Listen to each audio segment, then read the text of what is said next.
Bueno, muy buenas tardes a todos y todas quienes nos están acompañando. Un gusto recibirles desde el Centro de Fotografía en este tercer encuentro del ciclo de conferencias Fotografía o Patrimonio Fotográfico en Latinoamérica. Es un gusto recibirlos y continuar esta comunicación, este espacio de encuentro en el que estamos desarrollando conversaciones, intercambios en torno a este tema por especialistas de diferentes países y con diferentes enfoques, trabajando desde la preservación de la fotografía. Quiero darle una cordial bienvenida al maestro Fernando Osorio. Fernando está coordinando y fue artífice de este ciclo de conferencias. Y bueno, Fernando integra, como siempre les cuento, para nosotros el equipo del Centro de Fotografía como un agente activo, trabajando en este último tiempo, más que nada vinculado a la formación en conservación de fotografía, coordinando el programa de conservación que dicta el Centro de Formación Regional. Fernando, un gusto recibirte, bienvenido, y te doy la palabra para que comiences con esta conferencia de Denis. Muchas gracias al Centro de Fotografía, Ana Laura, por tu presentación, a Pablo y a Mauro por nuevamente hospedar y reactivar esta producción. Bueno, hoy nos toca hablar, como ya lo dijo Ana Laura, sobre patrimonio fotográfico latinoamericano y le toca a Denise Labraga desde la Biblioteca Nacional Mariano Moreno de la Argentina en la ciudad de Buenos Aires. Tengo que empezar diciendo que este programa tiene un subtítulo, Gestión, Desarrollo y Transición. Y creo que es aquí donde se establecen los ejes de lo que tenemos nosotros que recuperar o reinsertar en medio del entretejido que nos presenta cada ponente, cada tema, pero también dentro del entretejido de la experiencia profesional de cada uno de los ponentes. Y dicho eso, me permito crear un puente porque hace unos años que me aproximaba yo a la entrada de la biblioteca para hacer una conferencia de conservación de fotografía. Me interceptó la maestra Funes y me dijo, antes de que usted entre, la maestra Funes era la directora de la fototeca, de la biblioteca, quiero decirle que antes de que usted entre, está usted invitado y secuestrado para ir a mi oficina, a mi área, y comprobar que todo lo que usted nos recomendó lo hemos hecho. Le dije, sí, cómo no, pues lo que usted diga. Vamos. Y entonces subimos al cuarto piso, tercer piso, no me acuerdo. Y la primera persona a la cual se dirigió la maestra Funes fue a Denise Labraga. Dijo, ya ve, esta es la persona que usted dijo que tenía que venir a trabajar aquí. Una fotógrafa para encargarse de las políticas de preservación de fotografía. Y entonces ahí conocí por primera vez a Denise en su área de trabajo.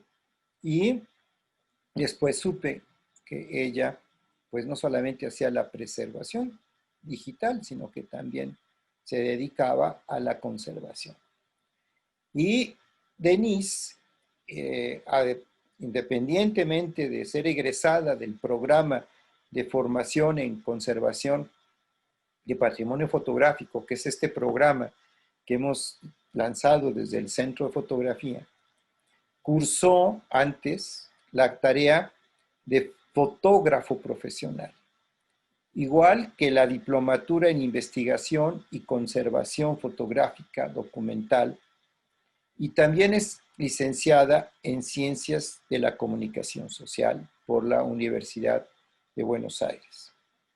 Actualmente ella sigue trabajando en la Biblioteca Nacional y colabora como técnica del área de restauración del Departamento de Preservación de la Biblioteca. Ha sido becaria del Fondo Nacional de las Artes en 2 ocasiones, en 2017 y en 2019, y también ha sido participante de la Bienal de Arte Joven de Buenos Aires en 2013 y del Bridgestone Arte Emergente también en 2013. Entonces tenemos una persona con un perfil multidisciplinario que está enmarcado dentro del quehacer fotográfico, tanto de la conservación como de el ejercicio de la fotografía, el ejercicio profesional de la fotografía, como un artista que se interpreta a sí misma, interpreta su entorno en el quehacer fotográfico. Esto es importante, después lo retomaremos si Denise está interesada en contestarnos algunas palabras o contestarnos algunas preguntas en sus palabras, ¿sí? Para conocer un poco más de estas relaciones profesionales. Por lo pronto, le dejo a Denise con ustedes para que aborde el tema de este caso de estudio sobre un fondo fotográfico y su ingreso al acervo y cómo fue esa tarea y cómo se llevó a cabo ese protocolo que es precisamente el eje de gestión, ¿sí? Y parte del desarrollo de las colecciones. Así que la transición a lo mejor la dejamos para el final de la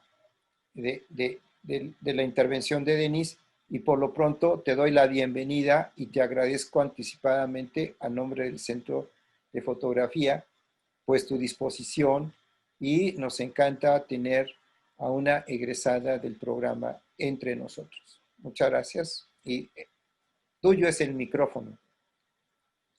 Bueno, muchas gracias Fernando por la presentación y por la generosidad de siempre.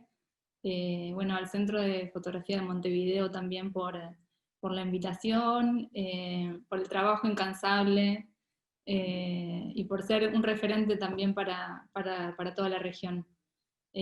Aprovecho a agradecer también a todas las compañeras y compañeros de la Biblioteca Nacional. Hoy por el perfil de la charla me toca presentar a mí el trabajo, pero la verdad es que ha sido un trabajo interdisciplinario, donde hubo muchas personas involucradas, tanto compañeras y compañeros de la biblioteca como personas de afuera también. Bueno, y muchas gracias a todas y todos los que se interesaron por esta temática y bueno, se tomaron el tiempo de conectarse hoy para compartir. Voy a compartir pantalla.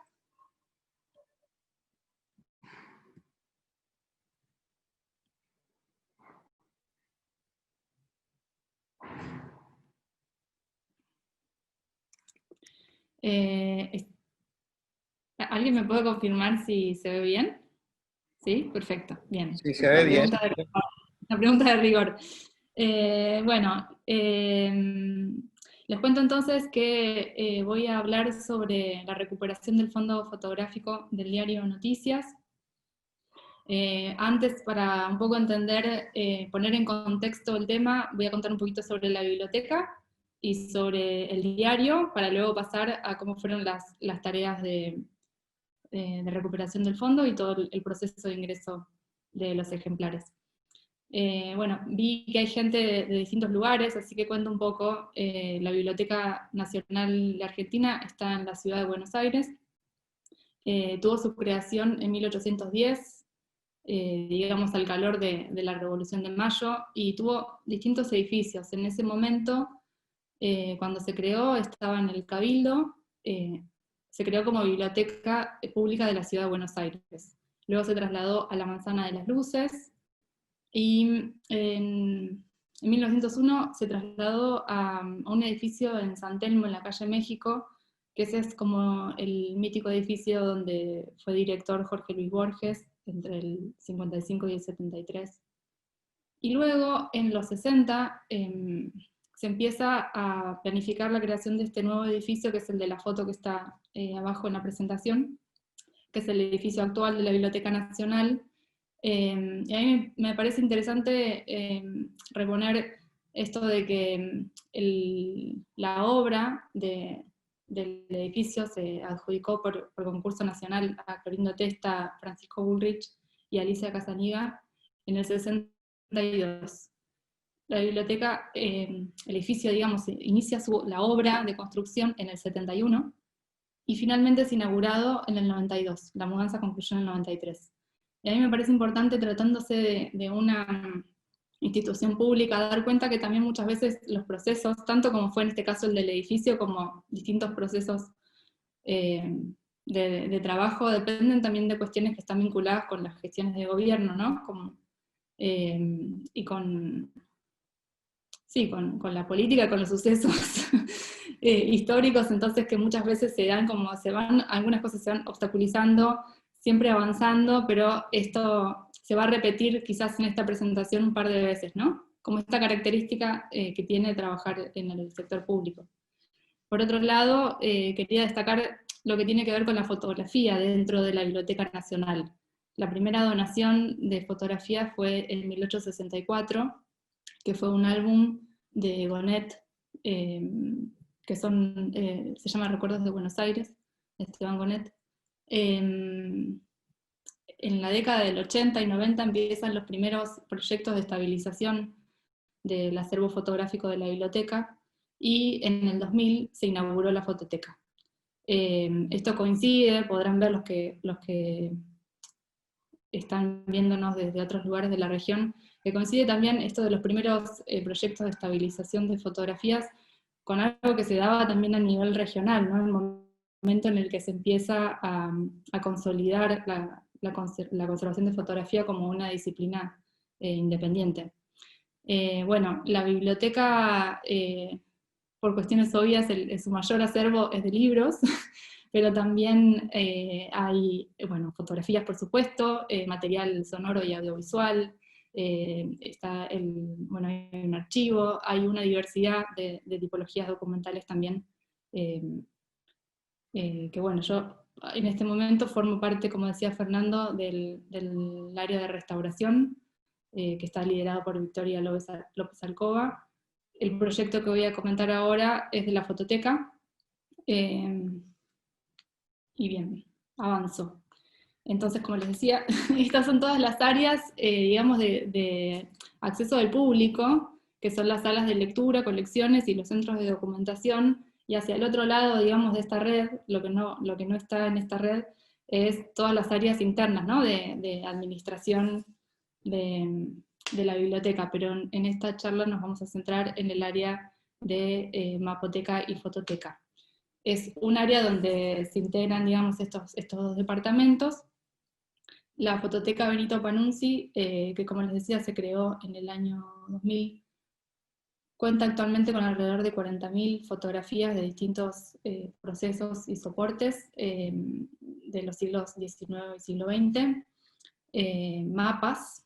Tiene una biblioteca especializada que cuando se pueda volver a la actividad recomiendo visitar, que también fue algo que, digamos, fue el motivo por el cual se creó en su momento la fototeca, a través de una donación de cerca de 1.000 ejemplares bibliográficos y merográficos por parte de la Fundación Latin Focus. Y bueno, es realmente algo interesante. Se puede acceder a reproducciones digitales en alta reproducción del material que está digitalizado en la sala, y asesoramiento presencial y actualmente fuertemente online. Bien, yo elegí para compartir hoy el proyecto de recuperación del Fondo Fotográfico del diario Noticias por distintos motivos. Por un lado, es una manera, me parece a mí, buena de ejemplificar todo un circuito de trabajo dentro de la biblioteca. Fue un trabajo realmente apasionante y me parece pertinente compartirlo. Además, es algo inédito si se quiere, porque hasta ahora no hemos tenido oportunidad de poder contar los detalles de cómo se hizo este trabajo, y por otro lado porque al final me voy a dar el lujo de hacer una pequeña comparación con algo parecido que sucedió en Uruguay, aprovechando la invitación de los compañeros del Centro de Fotografía de Montevideo. Me voy a tomar el atrevimiento de hacer una relación con un caso uruguayo. Bien, el diario Noticias salió a la calle en noviembre del año 1973 y fue clausurado en el 74 por un decreto de Isabel de Perón. Este diario tenía como directores a Miguel Bonazo, Francisco Paco Urondo, Rodolfo Walsh, Juan Gelman, Horacio Berbisky, es decir, un dream team de intelectuales, periodistas, poetas, realmente como un lujo de equipo. Tenía una línea editorial peronista, profesional y militante. Dependía, digamos, política y económicamente de Montoneros, que era una organización política que formaba parte, digamos, de la órbita de la guerrilla peronista, junto con Descamisados, la FARC, etc. Pero por otro lado se proponía en un diario que era pensado como un matutino general. Respecto al diseño, que es algo muy significativo de este diario, que me parece importante, digamos, repasar un poco todo esto para entender la importancia de este fondo recuperado, tuvo un diseño que marcó un cambio importante en la prensa de la época. El que estuvo a cargo de la identidad gráfica del diario era Óscar Esmoge, que le dio mucho protagonismo a las imágenes, entendiendo, digamos, que esta línea editorial del diario se construía tanto desde el contenido del texto, como desde la imagen y desde el diseño también. Aquí puse una foto de la redacción del diario, ese de anteojos es Óscar Esmoge, y pasaba que de pronto les cortaban la luz, y esta es una escena donde ellos están, digamos, cerrando el número con un farol porque se les cortaba la luz, digamos, un contexto particular. Y tomé una cita el día que se inauguró la muestra del diario Noticias en la Biblioteca Nacional. Horacio González, quien era el director de la biblioteca en ese momento, comenta, los procesos revolucionarios entrañan cambios de estilo y cambios de estética. No es extraño que este proceso revolucionario haya exigido otro tipo de decisiones en torno a la comunicación pública. En esta pequeña redacción del diario se construía un mundo. Hacía referencia a él a que este diseño conducía a la historia y a su vez era conducido por la historia. Bien, respecto de la fotografía, quien era el jefe de fotografía del diario era Carlos Bosch, quien con mucha tristeza tuvimos que despedir recientemente, y el equipo estaba formado por 20 fotógrafos, aproximadamente la mitad eran fotógrafos estables y el resto colaboradores. El perfil, digamos, de la edición fotográfica,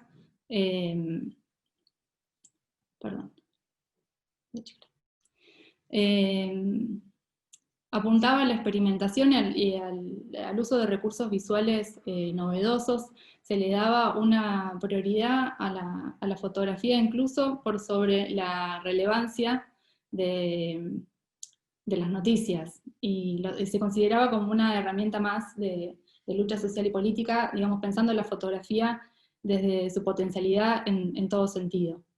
Este equipo se llamaban a sí mismos fotoperonistas, haciendo referencia a que eran un grupo de fotógrafos militantes, fotógrafos profesionales militantes y militantes que se hicieron fotógrafos.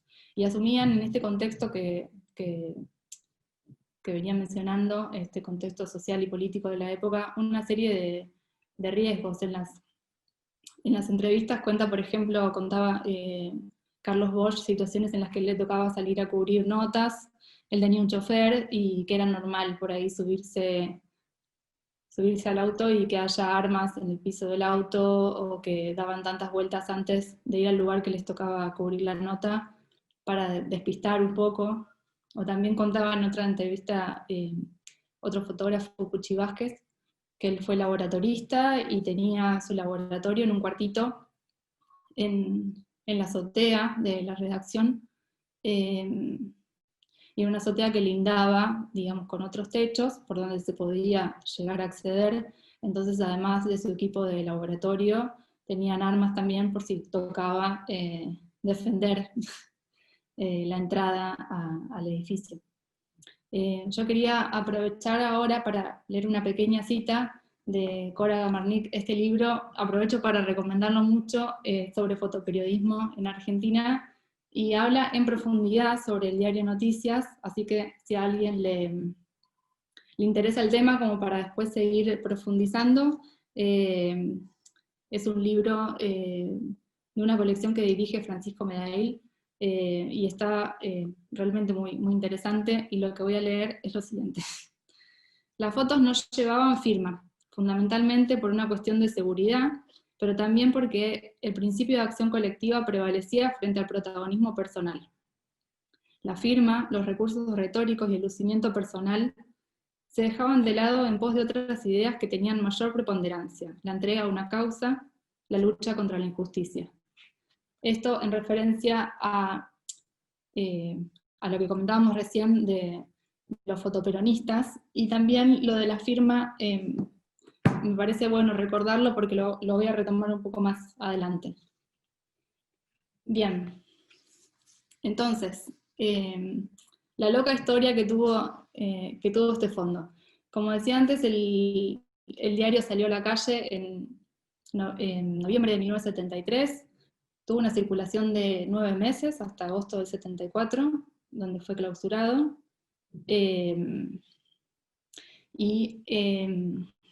Antes de que los militares allanaran la redacción, se logra rescatar un conjunto de negativos. Esta imagen que está en pantalla es la tapa del primer diario, esta es la tapa del último diario, y ese conjunto de negativos que son rescatados, Puchi Vázquez los guarda en un bolso, y lo guarda en el vagón postal de un tren que recorre de Buenos Aires a Tucumán, y estuvo aproximadamente 2 años haciendo ese viaje, yendo y viniendo en el vagón de un tren de una provincia a la otra. En el 78 se recuperan, se guardan un tiempo no me sale la palabra, en un galpón, ahí está, perdón, se guardan un tiempo en un galpón y después van de vuelta a la casa de Puchi Vázquez. Esto era una parte. Lo que no se logró rescatar, se dice que se han visto en la Escuela de Mecánica de la Armada, que era un centro clandestino de detención que funcionó durante la última dictadura cívico-militar, y que se utilizaban para que los detenidos identificaran personas, situaciones en las imágenes esas. Esto también está más desarrollado en el libro de Cora, pero digamos, es todo eso que no se pudo rescatar. No se conoce actualmente el paradero, pero se ha visto ahí. En el año 2013, el conjunto ingresa a la Biblioteca Nacional, y en 2015 se ingresa a la fototeca. Y acá empieza la otra historia. El material ingresó en este carro de... Ay, perdón, bueno, no puedo volver por aquí. De cajas, ingresa como La Voz. La Voz es otro diario que fue publicado en la década del 80. Entonces, cuando se empieza a hacer la inspección del material en la sala, se advierte que había una incongruencia con las fechas, porque figuraban fotografías de la década del 80, pero también de la década del 70. Entonces se empieza a hacer una investigación Y aquí voy a volver a repetir, y esto quizás lo dije muchas veces, que fue un trabajo interdisciplinario, que desde el inicio, desde que ingresó el fondo, se armó un equipo de gente que trabajó muy activamente y que me parece como indispensable siempre en proyectos como este, poder incluir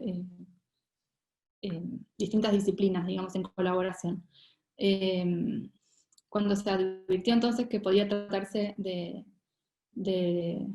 diario Noticias, se hizo esta investigación, y lo que se hizo es discriminar los dos fondos y organizar, porque todos los negativos tenían su numeración y su fecha,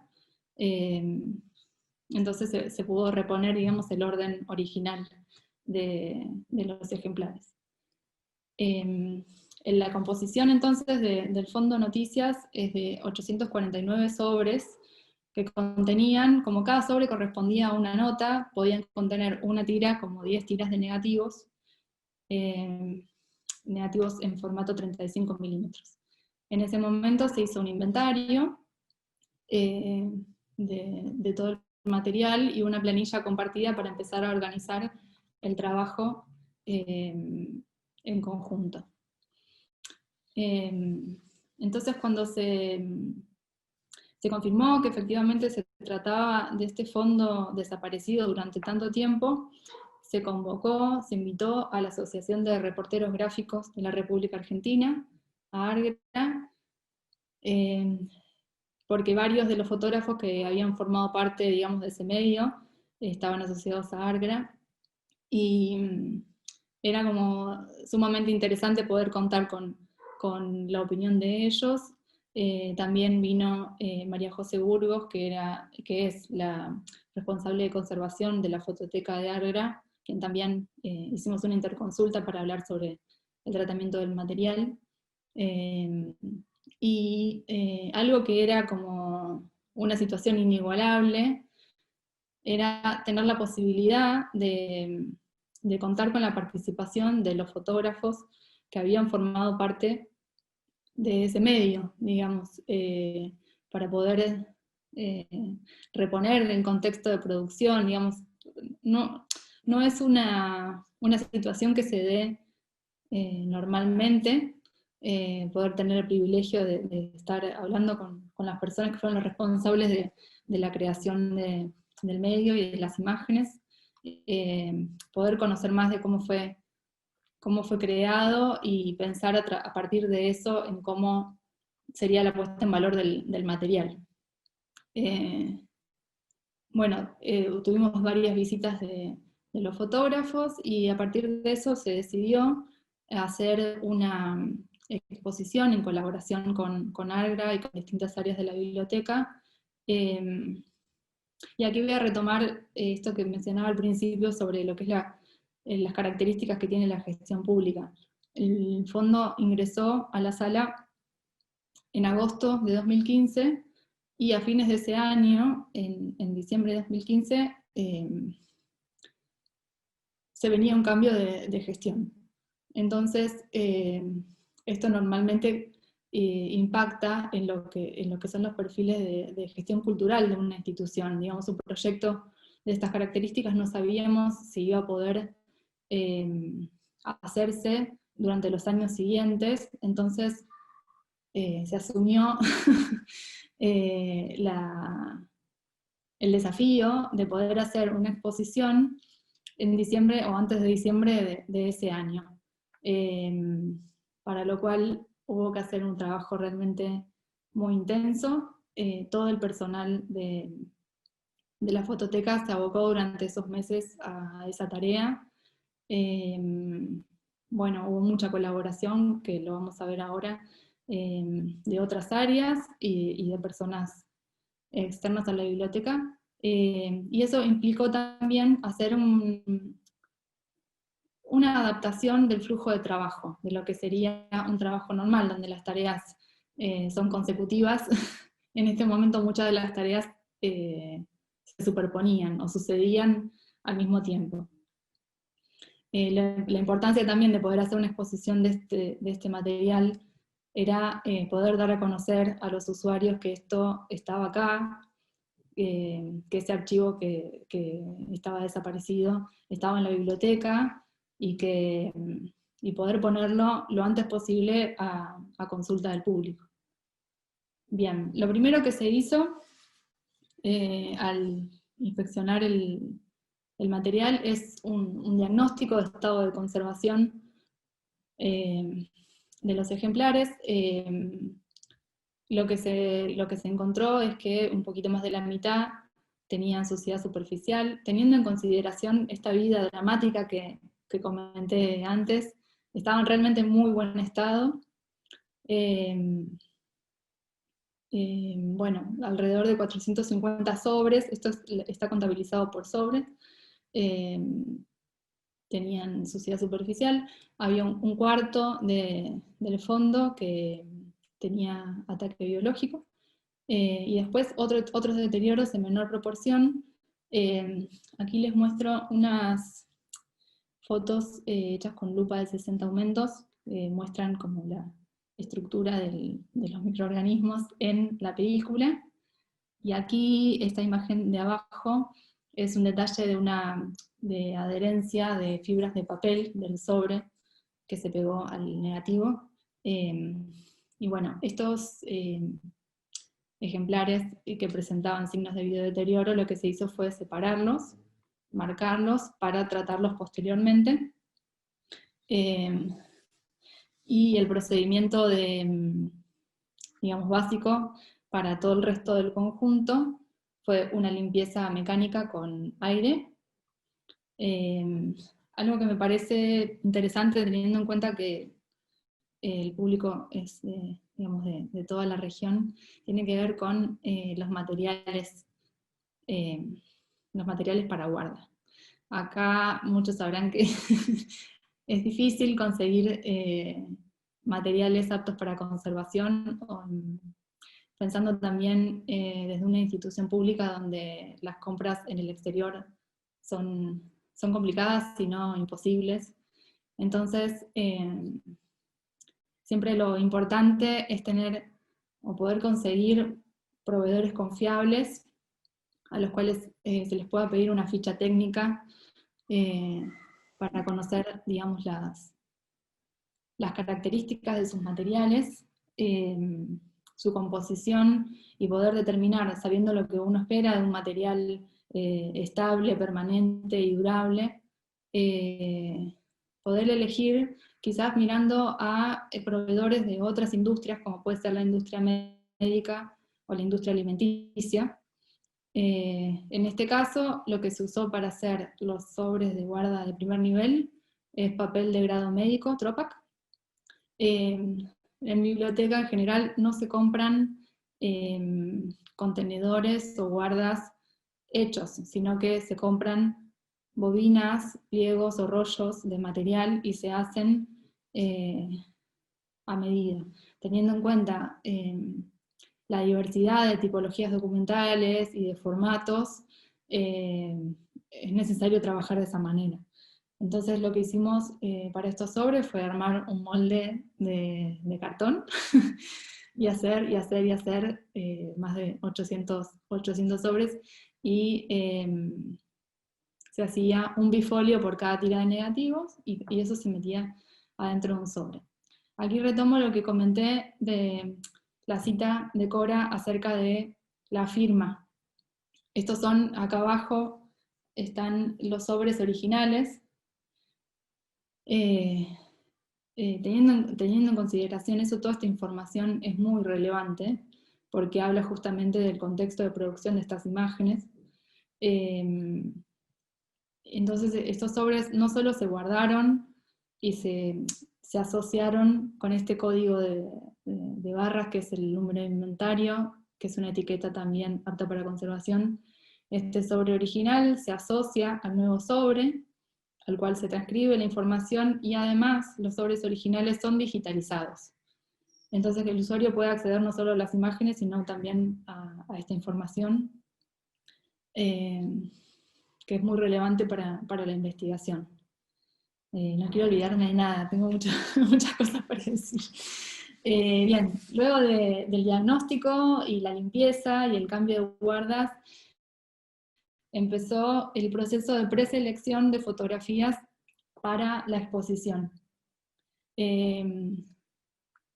Aquí quiero hacer un comentario porque fue realmente maravilloso tener la posibilidad de trabajar, por ejemplo, con Carlos Bosch, que era como había contado, el jefe de fotografía del diario, que él fue el encargado de hacer la preselección de las imágenes, y durante las semanas que duró esta etapa de trabajo, Carlos estaba todos los días a las 9 de la mañana, parado en la puerta de la fototeca, abría con nosotras y nosotros, y estaba toda la jornada trabajando como uno más. Y aparte era una persona que era un gran contador de anécdotas, así que era un lujo poder compartir esas jornadas con él. Y pasó algo que fue que para ellos fue muy conmovedor realmente reencontrarse con estos negativos, y de esa manera reencontrarse también ellos con una parte de su historia.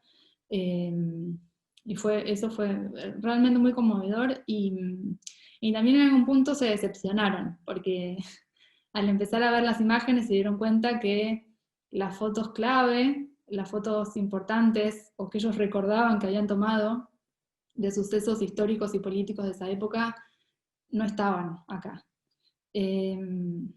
Sí, había un montón de imágenes que representan la manera en que se vivía en la década del 70, en los primeros años de la década del 70, que representan también la lucha social, las movilizaciones, eventos culturales y deportivos y sociales, pero ellos esperaban encontrar imágenes que acá ya no estaban. Bien, otra cosa anecdótica, esto que comentaba de estos días tan intensos, el día que se inauguró la muestra, Carlos Bosch hacía el chiste de que esos días se sentía como en el cierre de la redacción del diario, que realmente estábamos haciendo un trabajo tan intenso y a contrarreloj, que él le recordaba la intensidad de esa época de trabajo en la redacción. Luego de eso se hizo la digitalización, que la coordinación de esta parte del trabajo estuvo a cargo de Eugenia Guiñazú. Se empezó a digitalizar con prioridad puesta en ese material preseleccionado para la muestra. Luego de que concluyó esta etapa de trabajo, se siguió digitalizando el resto del fondo y se puso a consulta. Y con estas imágenes digitalizadas, Óscar Esmoje, que como había comentado era el diseñador del diario, que fue el curador de esta muestra, hizo la selección final de las fotos. Luego la catalogación estuvo principalmente a cargo también de Juan Carlos Henkel y Amalia Bulacio, de la Fototeca, bueno, que hacen un trabajo maravilloso, que está totalmente lejos de mi comprensión. Pero bueno, ahí se puede acceder desde el catálogo de la biblioteca. Después les puedo pasar el link al material. Y algo que me parece también importante mencionar es que siempre se elaboran informes instructivos, que es muy importante la documentación de todos los aspectos de este tipo de proyectos, poder dejar asentado qué se hizo y cómo se hizo, tanto pensando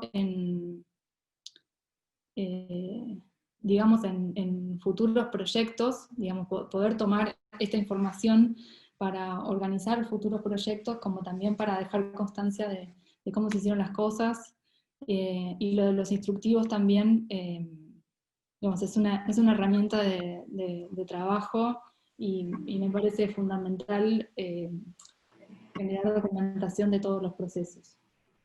Bien. El montaje de la muestra, bueno, se hizo en colaboración con otras áreas de la biblioteca. Acá, Fernando, voy a hacer la mención de que usamos este estilo de marcos que a vos no te gustan, que son los marcos de aluminio que tienen los ganchitos atrás, pero la fototeca tiene un espacio muy reducido realmente para exhibición, y hay un modelo de muestra digamos, pensado para ese espacio, y no se exhiben ejemplares originales, solo se exhiben reproducciones o facsimilares, y bueno, este es el recurso con el que se cuenta para este tipo de exposiciones. Se hizo también un bellísimo catálogo que lo diseñó Daniela Carreiras, del área de diseño de la biblioteca, que bueno, estuvo tiempo ahí para acompañar la exposición y quedó también como un documento de lo que fue ese trabajo. Y la exposición tomó distintas áreas de la biblioteca. Estas son imágenes de las gigantografías que estaban exhibidas en la Plaza del Lector, que es el ingreso a la biblioteca, y también, bueno, como les contaba antes, en el área de fototeca se exhibieron las fotos, y en esta vitrina, si se llega a ver acá, hay una pequeña vitrina donde se pusieron algunos de los sobres originales, una copia de una plancha de contactos intervenida por Carlos Bosch, simulando cómo trabajaba él la edición de las imágenes. Había también unas fotos de la redacción, donde están ellos trabajando, que nos cedió Carlos Bosch para la exposición. Y aquí abajo, en el área de hemeroteca, en el hall, estaban en las vitrinas exhibidos los diarios con las fotos que formaban parte de este archivo recuperado. Y aquí es donde yo me tomo el atrevimiento de comentar un poquito sobre la historia del Popular. Yo creo que alrededor de 2007 o 2008 habrá sido. Yo todavía cursaba en la Facultad de Ciencias Sociales, y en las jornadas de fotografía y sociedad, un día escucho a los jóvenes y las jóvenes del Centro de Fotografía de Montevideo, que acababan hace muy poco de recuperar el archivo del Popular. Incluso hicieron una exposición en los pasillos de la Facultad de Ciencias Sociales, y yo me quedé fascinada cuando escuché esta historia. Y como siento que hay varios puntos de vinculación, voy a leer primero una pequeña cita de este libro de fotografía en Uruguay, que también lo recomiendo. Y dice: cuando el Popular fue clausurado definitivamente en octubre de 1973, las miles de fotografías tomadas durante 15 años por el equipo de reporteros del diario se encontraban cuidadosamente escondidas dentro del edificio Lapido, donde funcionaba la sede del periódico, en la calle 18 de Julio, principal avenida céntrica de Montevideo. La idea había sido de Aurelio González, quien ante la inminencia del golpe había procurado un sitio salvo de las usuales requisas de las fuerzas de seguridad, que en varias ocasiones habían allanado las instalaciones del periódico. En enero de 2006 fue localizado y recuperado el archivo enterrado en 1973.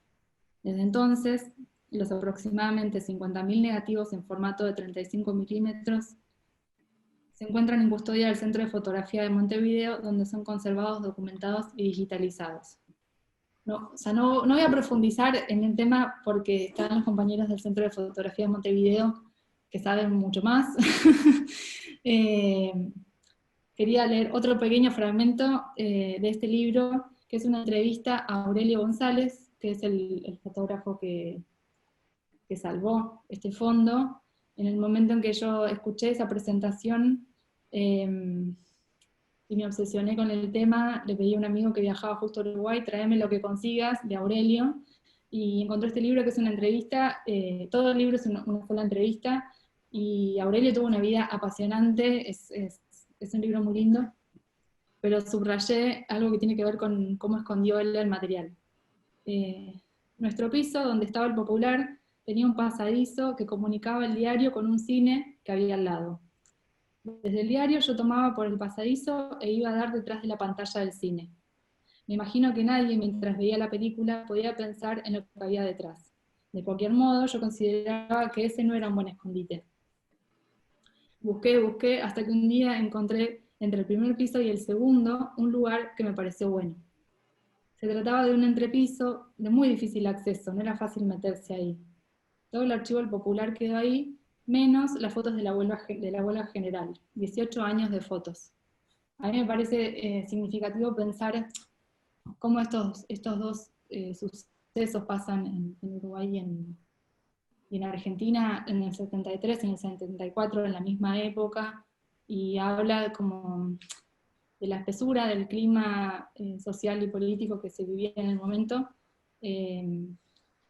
y me da pie, digamos, de alguna manera para pensar en esta cita. Es de Ezequiel Torres, de la Comisión Directiva de ARGRA, que es una cita del catálogo de la muestra de noticias que se hizo en la biblioteca.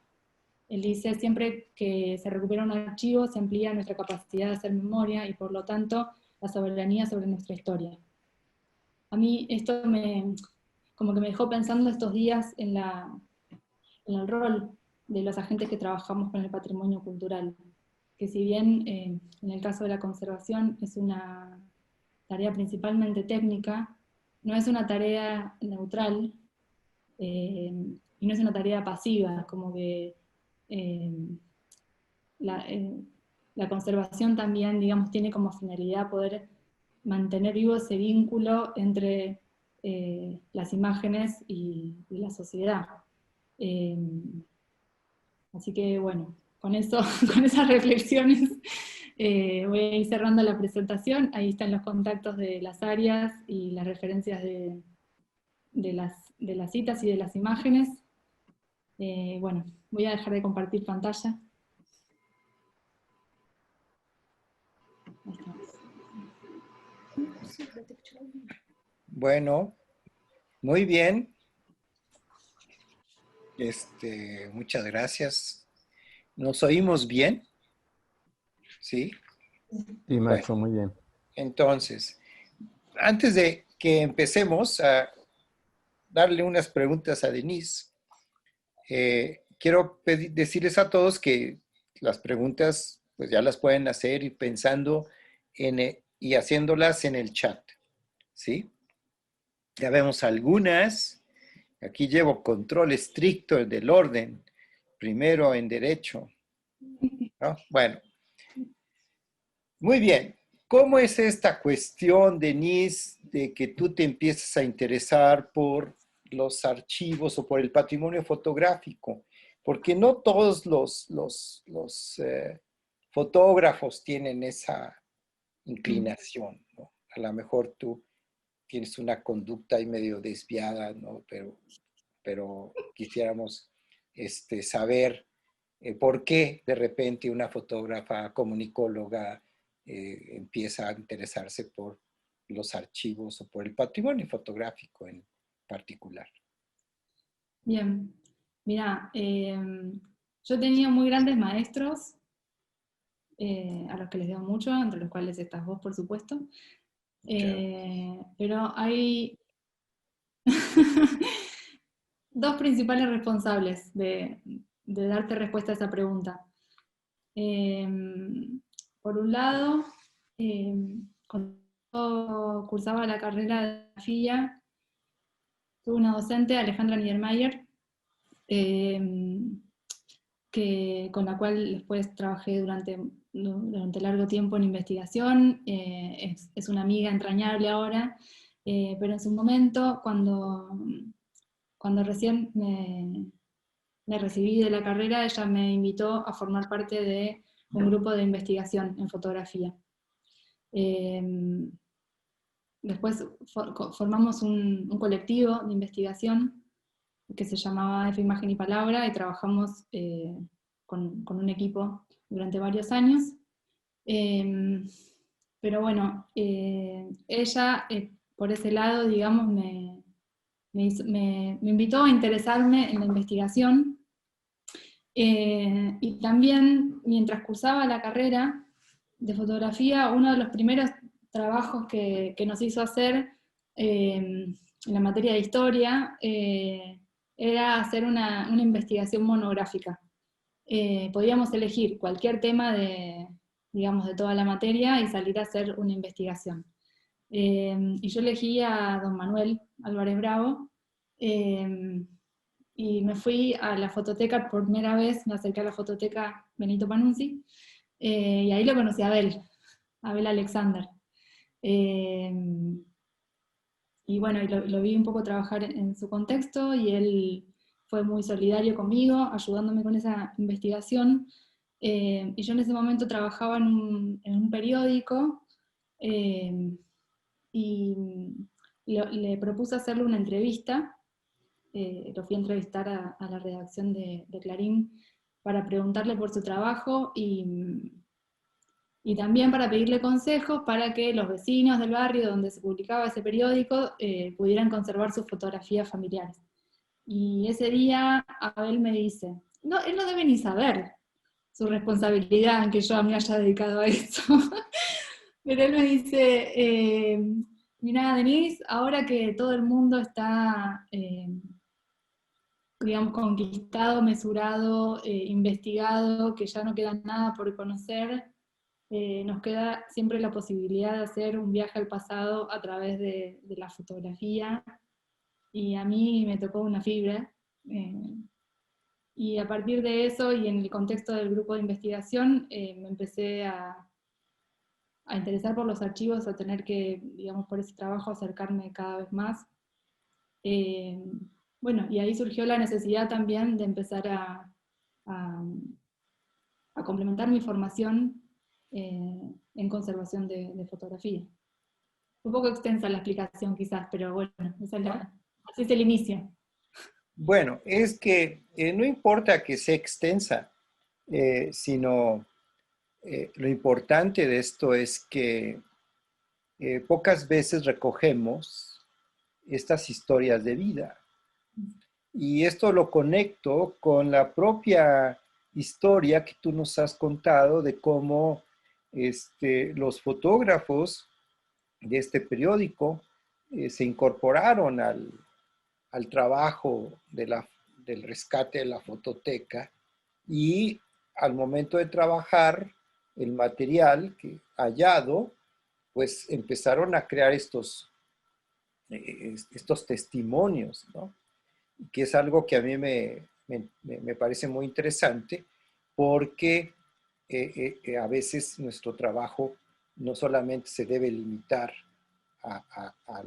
al objeto fotográfico, sino en la medida en que podamos, tenemos que recuperar el testimonio oral de quien hace este patrimonio, de quien construye este patrimonio, ¿no?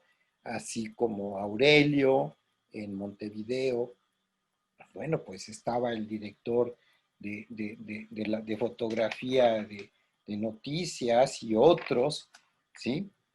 Yo creo que las fototecas tienen que extender un poco su trabajo, su área de rescate de información. Es muy interesante como tú nos muestras en tu presentación que al hacer las tareas de registro, de control físico, empiezas a identificar que el contexto, el contenido, empiezas a identificar lo que no está, observando y estudiando lo que está rescatado, ¿no? Bueno, es importante esta visión de la historia inmediata. A mí también me interesa conocer cuál es en esto de las transiciones, ¿no? Porque tú te mueves de fotógrafa a la comunicación, a la historia, a la conservación, después a la formación un poco más especializada en el campo de la conservación del patrimonio. Y también veo tu transición en la biblioteca, ¿no? De la fototeca al área de preservación o de conservación. Y eso es interesante, ¿no? Porque las instituciones se mueven generalmente con agendas políticas que son muy ajenas a las agendas políticas de los archivos, ¿no? Inclusive tú marcaste hace un momento, dijiste, bueno, como teníamos un cambio de administración, pues aceleramos el trabajo, o sea, tu flujograma, tu cronograma se tuvo que ceñir a la agenda política de la institución cuando tú podrías haberte sentado en tu silla y decir, no, aquí lo hacemos A más B más C y así, ¿no? Bueno, la transición, a donde voy es, ¿qué transición has visto tú en los años que llevas trabajando en la biblioteca, ¿no? Es decir, eh, a mí me interesa mucho porque las nuevas generaciones tienen que entrar a conformar y a construir estos áreas de conservación y trabajar con estas colecciones. Es la construcción de una experiencia, de un conocimiento que tiene que irse acumulando como un capital, como un activo fijo en las instituciones. ¿Cómo ves esa transición en la biblioteca? Mira, yo te puedo contar desde mi experiencia. Yo ingresé, como comenté, a la biblioteca trabajando en la fototeca, y en 2017 pasé al área de restauración.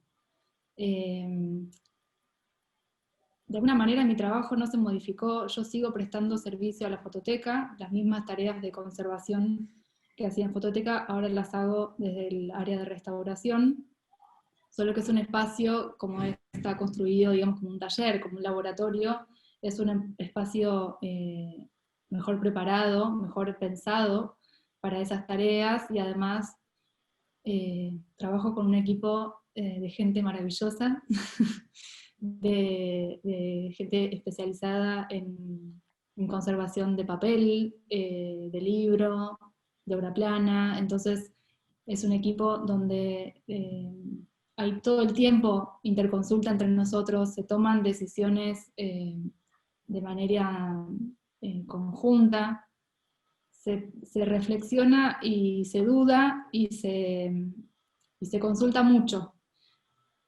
Hago esta explicación primero para contar cómo fue mi transición de un área a la otra, pero lo que yo te puedo decir que vi en estos años, amén de estos vaivenes que comentábamos, que están asociados con los cambios de gestión, que el trabajo que se hace en las áreas, digamos, se sostiene, digamos, de manera independiente de eso. Por supuesto que todo impacta en el flujo de trabajo, como decías vos, pero, digamos, la manera en que se sostiene el trabajo, a pesar de estas cuestiones que hacen a cualquier institución pública, es realmente admirable y maravillosa. Desde mi sector me toca normalmente trabajar con compañeras y compañeros de otras áreas, y en todas las áreas, la verdad, lo que se puede observar es resistencia y un trabajo notable. No sé si respondo. Sí, a mí siempre me ha interesado estudiar el desarrollo de las instituciones, es decir, cómo las instituciones van conformando sus áreas, sobre todo las de conservación, y pues me interesa ver cómo pasan a estas áreas los personajes, los actores, ¿no? Es decir, por ejemplo, en tu caso, pues tú tienes interés en formarte, en capacitarte, y eso enriquece el área, enriquece a la institución, ¿sí?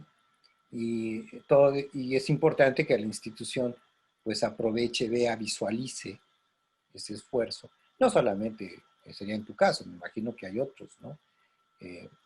Por eso yo siempre he pensado que las instituciones, cuando tienen estas instalaciones de laboratorio, taller, tienen que abrirlo a procesos de educación y de capacitación para poder seguir construyendo perfiles, ¿no? Bueno, la última pregunta sobre ti. ¿Cómo te ves, cómo se ve Denise en 5 años? Y en este contexto esta pregunta, Fernando, es injusta. ¿Quién se ve de acá a 5 años? No, lo que yo te puedo decir es que, digamos, Mi proyección a futuro siempre es en un contexto de formación. La formación acompaña, digamos, todos los procesos de mi vida, y yo siento que en esto todavía me falta muchísimo por aprender. Hay muchas ramas en las que es necesario tener un conocimiento profundo, ya sea desde los procesos fotográficos, la historia, cuestiones, digamos, técnicas, es infinito. Pero por otro lado, yo pienso también que a mí me interesaría de acá a 5 años, por ejemplo, como decías vos, tener dentro de las rutinas de trabajo quizás más espacio para la investigación tanto de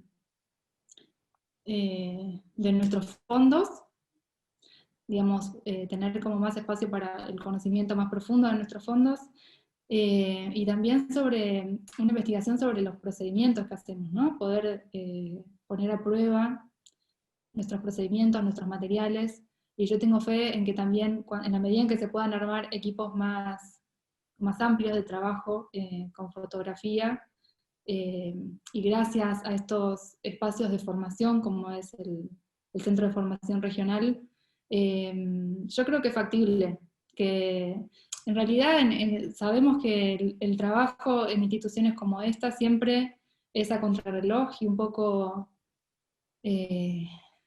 lo que digamos, hay que ir resolviendo eh, los imponderables o lo urgente. Entonces, en ese contexto es que muchas veces eh, es difícil hacerse el espacio para la investigación, pero yo confío en que también en la medida en que se vayan ampliando los equipos de trabajo, eso es una posibilidad y eso me encantaría. Muy bien. Y bueno, creo que eso es lo que todos, digamos, tenemos ahí guardado en el ventrículo izquierdo del corazón, conocer mejor nuestras colecciones. Si los que hemos trabajado en colecciones siempre tenemos esa capacidad de sorpresa, ¿no? Queremos conocer mejor qué es lo que tenemos para poder difundir mejor y promover su acceso, su uso, ¿ves? Bueno, muy bien, vamos a pasar a las preguntas del público. Fabiana Díaz dice, muchas gracias por la presentación, y pregunta si ustedes o en la biblioteca tienen ejemplares de ese periódico. Sí, gracias Fabiana por el comentario y la pregunta. Sí, están en el área de hemeroteca. Y también se puede acceder, yo puse una cita al final, en la biblioteca están, y puse una cita al final de una página donde están todos los ejemplares digitalizados, que se llama Ruinas Digitales, por si le interesa conocer un poco más del diario. Muy bien. Bueno, Clara Tomasini quiere preguntar si pudieron identificar la autoría de las imágenes cuando realizaron el proceso de catalogación. Bien, el proceso de catalogación, en la medida en que se iba digitalizando el material, se iba catalogando, se aprovechó la oportunidad, como comentaba, de tener este vínculo tan cercano con los productores de esas imágenes, que ayudaron mucho a los bibliotecarios que se encargaron de la catalogación. Yo, digamos, no soy experta en el tema, como comenté, y sería injusto que me ponga a hablar más en detalle sobre la catalogación, pero, digamos, fue en ese momento, una vez que ya estaba, digamos, organizado el fondo, se había podido reponer su orden original, se tenía un conocimiento en detalle de todas las imágenes que lo conformaban, y cuando estaba digitalizado el material se empezó a catalogar. Muy bien. Bueno, Clara, ¿quisieras intervenir? ¿Que tienes otra pregunta? Hazlo, por favor, puedes abrir tu micrófono. Hola Denise, hola a todos y Hola, Ari. todas. Gracias por hermosísima charla. Em, me surgió también otra duda que, por ejemplo, a mí me pasó trabajando con un archivo de un fotoperiodista, y si pudiste identificar entre los deterioros que viste, que mostré que estaban puestos en tu tabla, si encontraste deterioros asociados a la práctica del fotoperiodismo. Digo, Sí, porque a veces, sí, sí. justamente, a ver, es un trabajo en el que la pregunta de Clara se refiere a que en general el procesamiento de ese material se hace muy rápido, eh, y digamos con la urgencia de presentar la foto para que salga al otro día.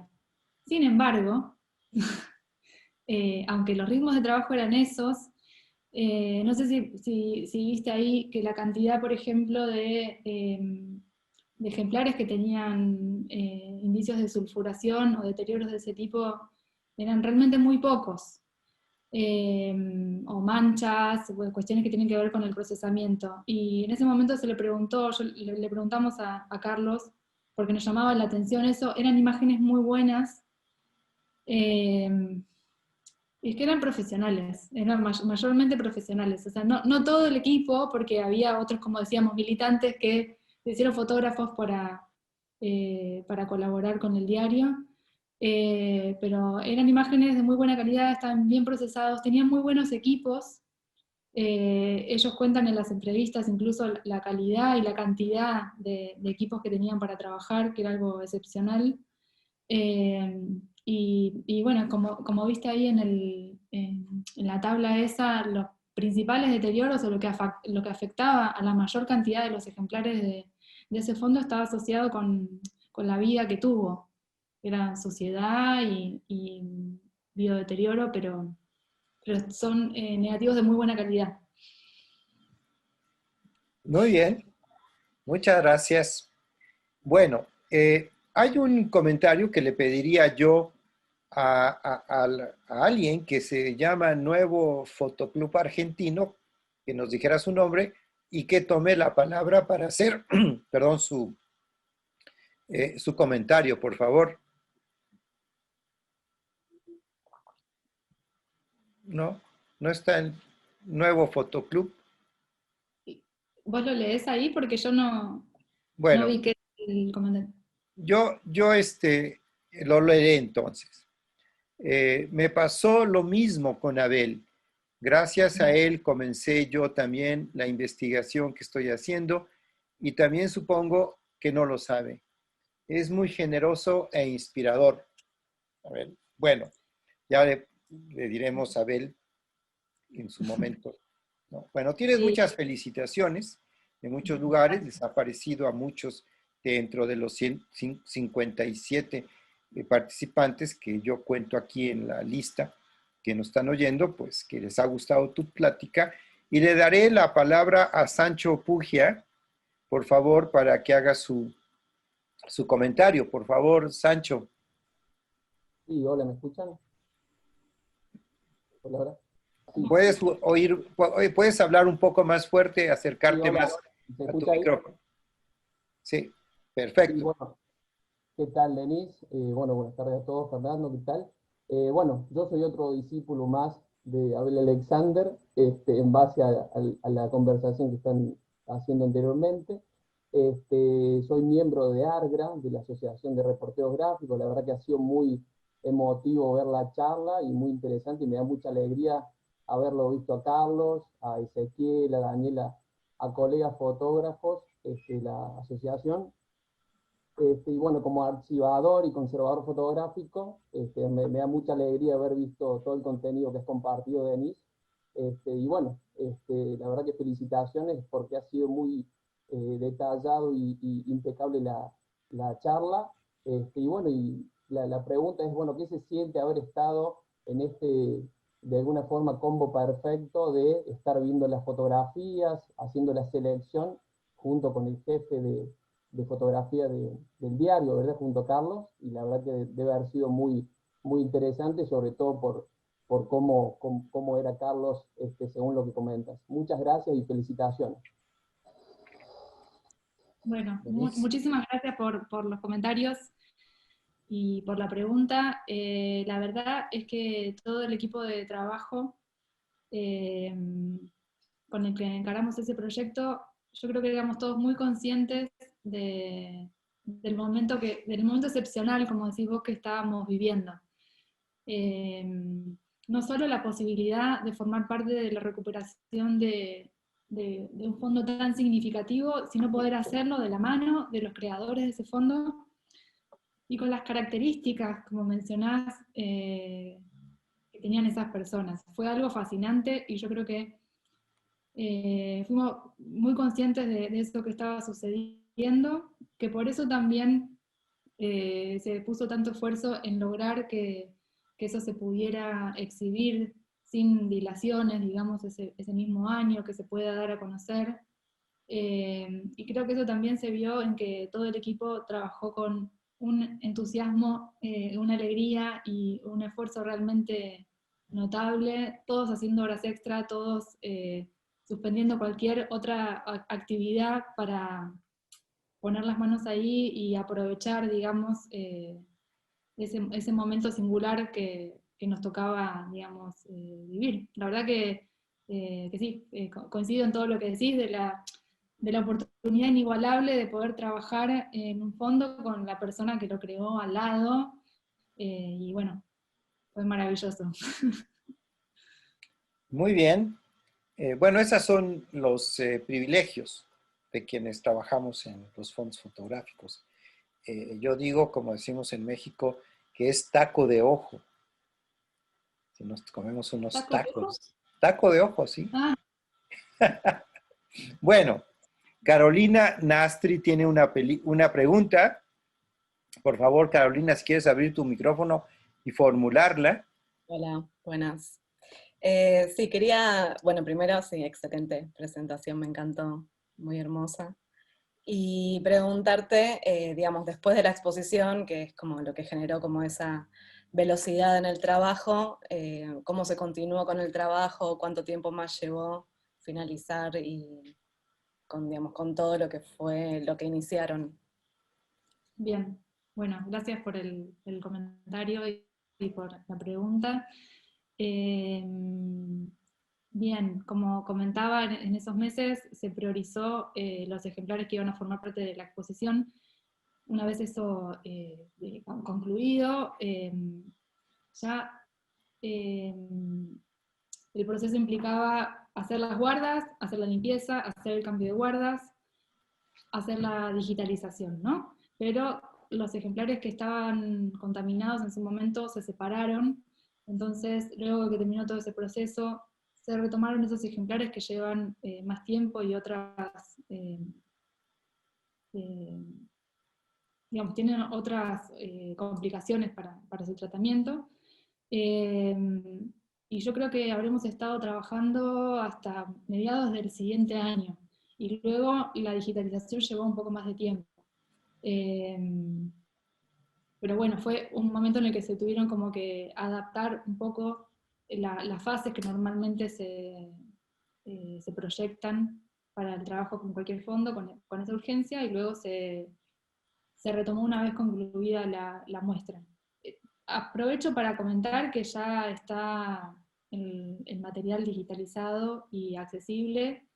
El catálogo ya no hay más, por ahora, espero que lo reedite pronto, pero mientras tanto las fotos se pueden consultar en la fototeca.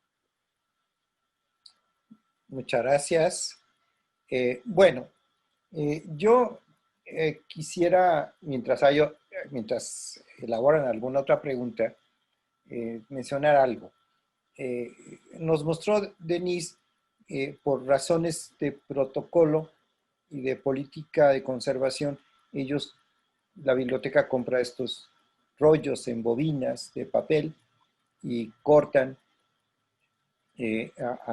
bajo demanda.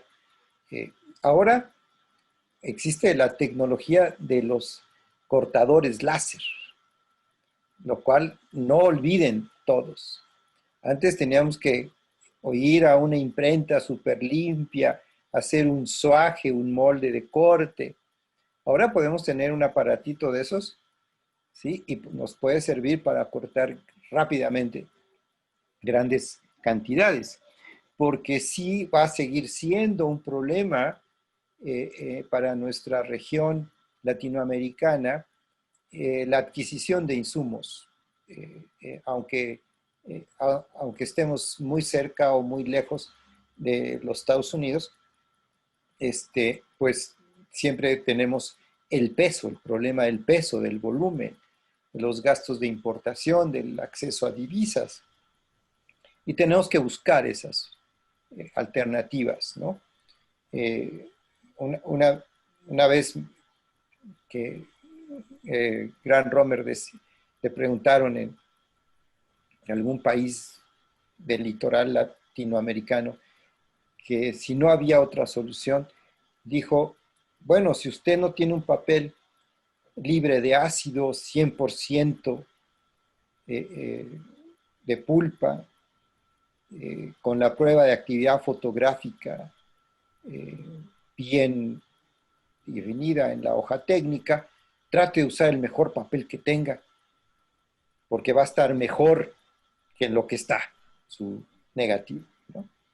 Bueno, sin embargo, como tú dices bien, hay otras industrias en las cuales nosotros nos podemos basar y podemos un poco cimentar nuestras esperanzas. Y esto generalmente lo hacemos, ¿no? Es decir, la conservación y la restauración. Siempre ha explorado esos vínculos. Y eso es importante que las jóvenes generaciones lo sepan, ¿no? Es decir, hay generaciones pre-Talas y post-Talas, o pre-University Products, o pre-Light Impressions y post-Light Impressions, o print file, ¿no? O sea, esto es algo que tenemos que lo asumimos cuando vamos como un poco construyendo nuestras propias mentalidades en el campo. Otra cuestión que a mí me parece muy interesante retomar, mientras alguien piensa otra pregunta, es esta buena práctica que tú nos muestras de crear el informe final, la bitácora de procesos y protocolos de buenas prácticas, a su vez, que a mí se me antoja que debería de estar inmersa esta práctica, esta costumbre, en la política documental, ¿no? Yo ayer leía un libro teórico que se llama La teoría de las normas, de un filósofo, Kelsen, y decía que las normas estaban basadas en las costumbres.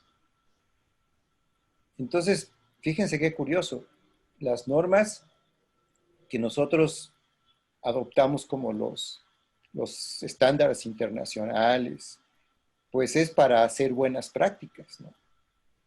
Es para que nos orienten las buenas prácticas.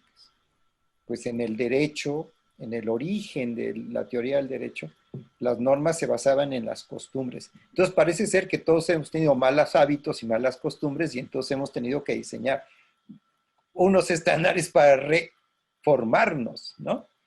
Bueno, pues yo creo que ese espíritu, si es una costumbre en una institución hacer un reporte, pues entonces se va a convertir en una norma, según la teoría de las normas, con el tiempo. Pero para estar seguros, habría que incorporarlo en las estructuras mismas de la política documental de la institución. Sí. También me parece interesante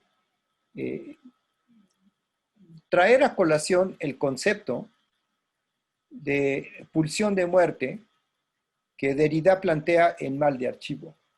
Este es un ejemplo preciso. Es decir, el archivo trata de salvarse, el archivo trata, igual en el caso de Aurelio, ¿no? Del Popular. y tú dices, hace esa travesía, escaparse, regresar a Buenos Aires, irse a Tucumán, regresar a... Bueno, entonces eso estaba en riesgo, ¿no? Estaba estaba en pulsión de muerte. Y cómo esa pulsión de muerte se neutraliza cuando llega a sus manos, ¿no? Cuando llega y se incorpora al arquea, ¿no? Al archivo, al lugar a donde se va a conocer su pertenencia y con ello la correlación de sus autores, ¿no? Eso es muy interesante tomarlo de este estudio de caso, ¿sí? Esa pulsión que amenaza de muerte al archivo, al patrimonio, ¿no? Bien, entonces vamos a ver si tenemos alguna otra pregunta, y aquí, con esto de que Mauro me pasa por el WhatsApp, si hay preguntas o no, me siento como conductor de Uber, ¿no? Si querés, mientras tanto, te quería hacer 2 comentarios mientras chequeas si hay alguna pregunta. ¿Sí? Respecto de lo que dijiste recién. Por un lado, el tema de los materiales que usamos para las guardas. Agregar a todo lo que comentaste que es indispensable que nosotros podamos conocer cómo están hechas las fotografías, cuáles son sus procesos normales de deterioro, y conocer en profundidad, digamos, qué condiciones necesitan de ese material que las va a abrigar por el resto de su vida, porque esa guarda se cambia y va a estar en contacto estrecho, íntimo con esa fotografía el resto de su vida. Y con esos conocimientos, teniendo un profundo conocimiento de los materiales y de los procesos de deterioro y de cómo los materiales interactúan con el ambiente, tenemos también mucha libertad para poder elegir, digamos, dentro de todas las restricciones que tenemos, de esto que decíamos del acceso a los materiales, tener esos conocimientos nos permite justamente poder saber qué buscar en otras industrias que no son quizás a veces específicamente las de la conservación. Y por otro lado, respecto de los informes instructivos, quería resaltar por las dudas que en el caso de biblioteca es una política institucional. En el departamento de restauración, cada proyecto, cada tarea se documenta en profundidad, cada material, cada ejemplar que ingresa al área, se le hace, o sea, la primera documentación que adquiere ahí dentro del área es un registro fotográfico y una ficha. En esa ficha se asienta toda la información del ejemplar, se hace un diagnóstico de su estado de conservación, se hace una propuesta de tratamiento y esa ficha acompaña ese material durante todo el tiempo que está en el área de restauración y se va ampliando la información que contiene. Y al salir el ejemplar del departamento se vuelve a hacer un registro fotográfico de su estado después del tratamiento o la intervención que se le hizo. Eso es como el primer documento básico que tiene al ingresar al área. La documentación fotográfica esencial es la entrada y la salida, pero después, bajo la consideración de cada técnico, se sacan más fotos de todo el proceso de trabajo.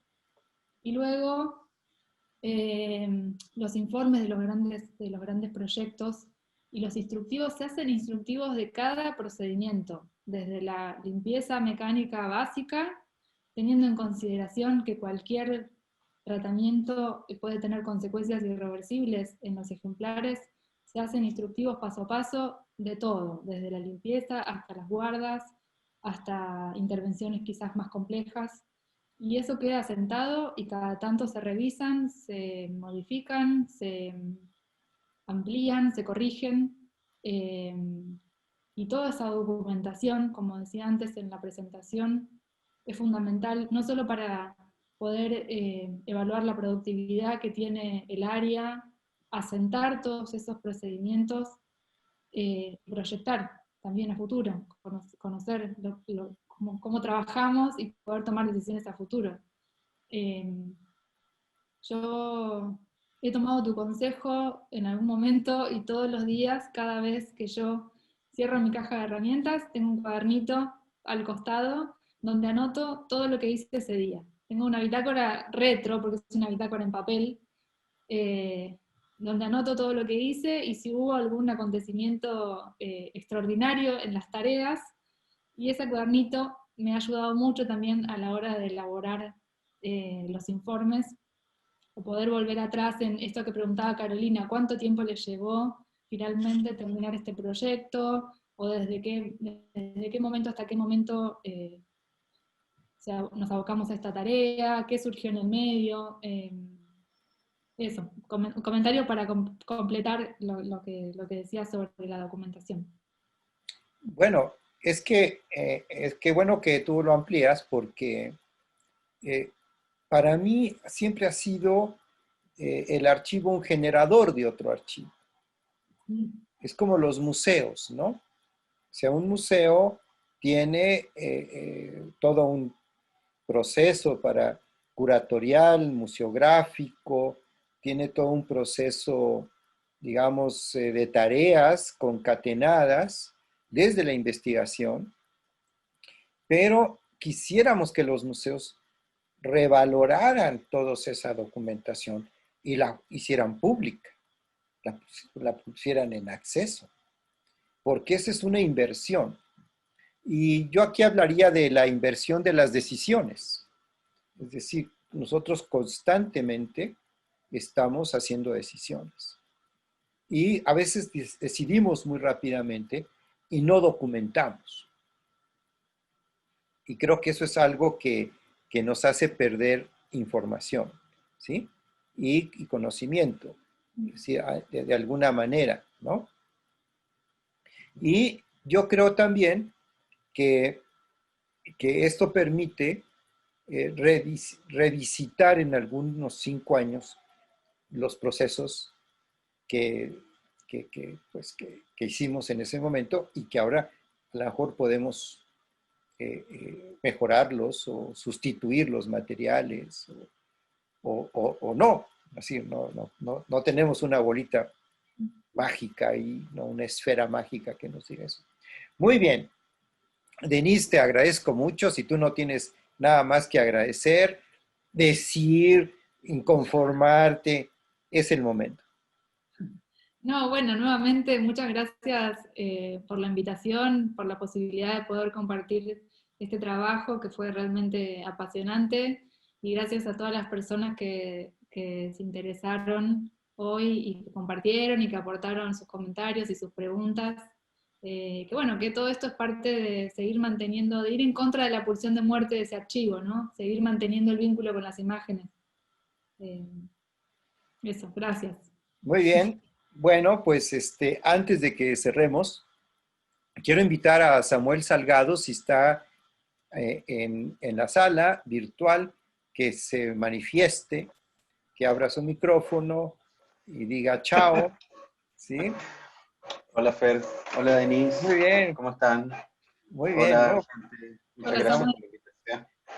Bueno, No esperaba esto, Fernando. Bueno, es que tú eres el próximo ponente Sí, y entonces queríamos hacer una presentación previa. Es como el avance en las películas, ¿no? El tráiler, ¿no? Bueno, trae pues lo que se viene, sí. él es Samuel Salgado, director de el CENFOTO, Centro Nacional de Preservación Fotográfica de la Universidad Diego Portales en Santiago de Chile. Y que bueno, también lo tenemos en la lista de los perseguidos en este programa y participantes, obviamente. Y así que será un honor tenerte la próxima semana a la misma hora en esta sala virtual. Y gracias por participar y apoyarnos. Tu comentario, tus aportaciones desde tu perspectiva en el tema que vas a abordar, pues seguramente seguirán conformando este mosaico y este crisol de experiencias y estudios de caso. Entonces, Gracias pues, Fernando por la invitación y al equipo del CF, Denise, maravillosa presentación, muchas gracias por tu tiempo, encantado de verte de nuevo. Hace un año que estuviste acá en Santiago y te tocó nuestro 18 de octubre y ahora, bueno, estamos en pandemia, pero estoy muy emocionado por lo que me toca. Fernando me puso un desafío no menor, así que espero poder reflexionar sobre estos conceptos con los cuales tengo que trabajar, que son desde el archivo de Zenfoto que nos toca custodiar, hablar de historia, de fotografía y por supuesto del mismo concepto de archivo, desde esta experiencia de trabajo de Zenfoto. Así que, bueno, si ustedes tienen tiempo el próximo jueves y algunos y algunas están interesados en soportarme de nuevo, entonces muy bien que me acompañen también ese día. Así que muchas gracias al equipo CF de nuevo. Mauro, ahí te veo. Fernando. Muchas gracias, Samuel. Muchas gracias. Un placer, Samuel, va a ser escucharte. Gracias, Mauro. Muy bien. Bueno, fíjense que al final hay alguien que hace otra pregunta. Voy a romper las reglas, Mauro. Sí, por favor. Majo, por favor, si quieres formular tu pregunta, abre tu micrófono. ¿Estará Majo todavía ahí con nosotros? No. Acá estoy. Sí, aquí está, muy bien.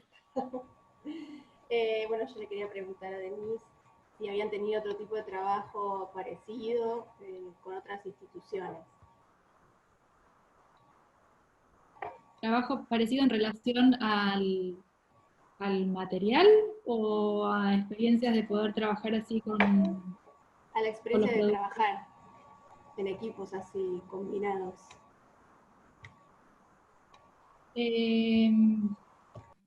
Bueno, en primer lugar, desde el trabajo en biblioteca en general,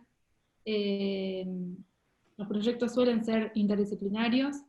El lunes vamos a estar contando otro caso, que, bueno, las decisiones siempre involucran, digamos, las voces de actores que vienen de distintas disciplinas. Pero creo que fue el único proyecto en el que eso se manifestó de una manera como tan rica y con un involucramiento como tan directo y constante a lo largo de todo el proceso, como fue en el caso de Noticias. Hemos tenido oportunidad por ahí de tener una comunicación directa y fluida con el donante, en otros casos, ¿no? Para poder reconstruir un poco la historia del fondo, pero creo, y espero no olvidarme nada, pero creo que nunca de una manera así como tan, como decía, tan rica y tan directa como fue en este caso, donde incluso se pudo aprovechar desde la radio de la Biblioteca Nacional, como, bueno, Carlos, los donantes, Puchi Vázquez y Jaureche, estuvieron yendo, se hicieron entrevistas desde la radio, son entrevistas extensas donde ellos cuentan cómo se hacía el trabajo, lo que significó para ellos reencontrarse con ese fondo, y esas entrevistas están filmadas, se generó como mucha documentación, además aparte, se filmó también, y hay un registro del día de la inauguración donde estaban todos ellos presentes. Pero bueno, creo que en ese sentido, en relación a tu pregunta, fue como la experiencia más significativa de trabajo así interdisciplinario. Bien, muy bien. Bueno, muchas gracias, Denise, nuevamente. Los esperamos a todos en el próximo jueves con Samuel, que ya lo conocieron. Y yo tengo que decirles que ya la conferencia que dio Sandra Baruki y Anaís ya están subidas al canal de YouTube del CDF.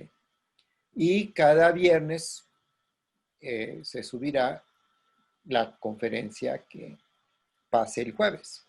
Entonces, tenemos que decir que muchos de los participantes, Annalyn Núñez te agradece, Cristina Torrao, Norma Cervantes, Milagros Córdoba, Pilar también,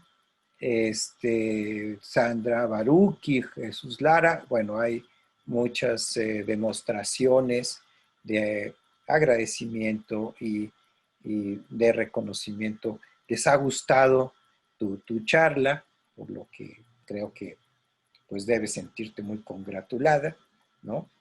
Y también agradecerles al Centro de Fotografía, a nuestro puesto de control en Montevideo, con Mauro y con Pablo y con Ana Laura, su tiempo, su esfuerzo, su capacidad de organización y de apoyo, producción de este programa. A todos ustedes, muchas gracias. A Denise, muchas gracias. Y pues esperemos verlos dentro de 8 días.